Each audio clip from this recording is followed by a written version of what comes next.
I commend you all for your willingness to be part of this significant activity aimed at enhancing capabilities of key stakeholders in the area of disaster rehabilitation and recovery.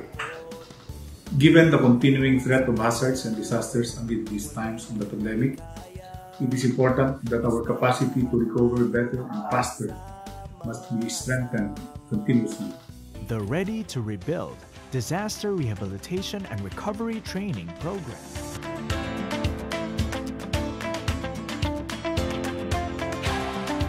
The World Bank, in partnership with the Office of Civil Defense, developed this Ready to Rebuild program, training local government units on preparing local recovery framework and plans even before a disaster happens. This program provides simple tools, ready templates, and practical solutions to address disaster recovery issues and bottlenecks.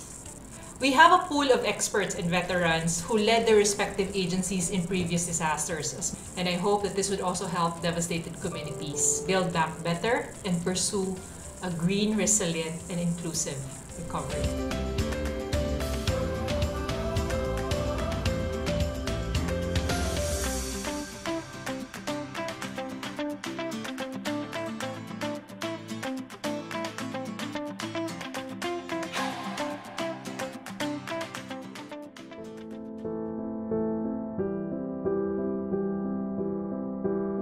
Dito pa lang sa geographical location namin, talagang malalaman mo na almost yearly tinatamaan po kami ng bagyo dito sa amin sa Mauban. We are a multi-hazard municipality. The top one hazard is flood. And one of the major occurrence transpired in August 16, 2017 in one of our biggest barangay. This barangay is highly prone to flooding. Plus, the vulnerability of the populace were also high. We have low adaptive capacity that poses one challenge for us in our step towards recovery. And another one is there was no rehab and recovery plan formulated at that time.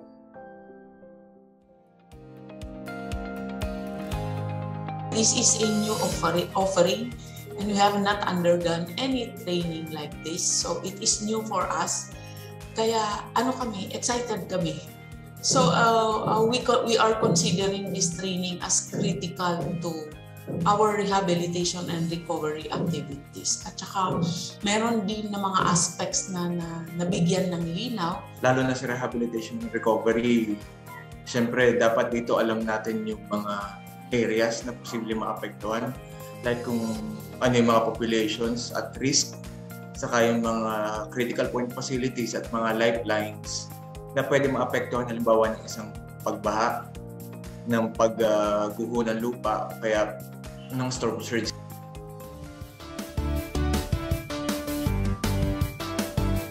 One of the benefits in having a rehab and recovery plan is that we are doing an advanced preparedness action within the fourth thematic pillar for our rehab and recovery works.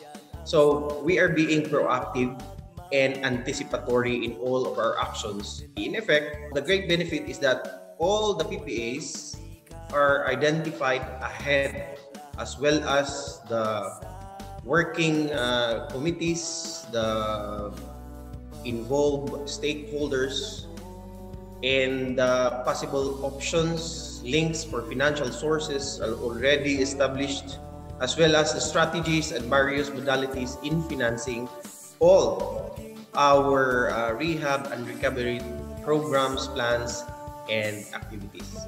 We are actually being proactive. Parang disaster preparedness na din. It supports our goal of being prepared.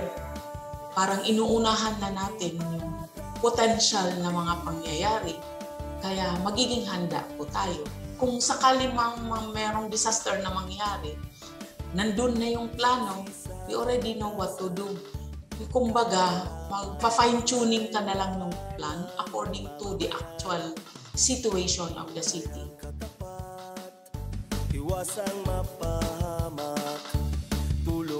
The key takeaways from the program po siguro ay yung adequate knowledge and learnings, and we can make use of these learnings in crafting our RRP to build back better and faster and resilient tomorrow.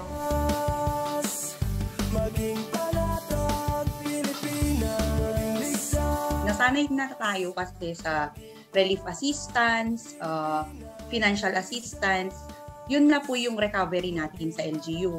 Pero now, at least, meron na tong R2R program, great help po sa amin and very timely since we're going to formulate the plan. At least ngayon, alam namin kung paano namin tatahakin at plaplanuhin yung isang disaster na makaka-recover dito sa LGU. After the training, I will present everything before the Municipal Disaster Risk Reduction and Management Council and will recommend the issuance of executive order in order to formalize the coordinating structure for our LGU in formulating our rehab and recovery plan. This will serve as our guide for the mayor and other officials, stakeholders, decision makers in bringing back everything, every place, and everyone into a more resilient state whenever any eventuality will occur within our area of jurisdiction.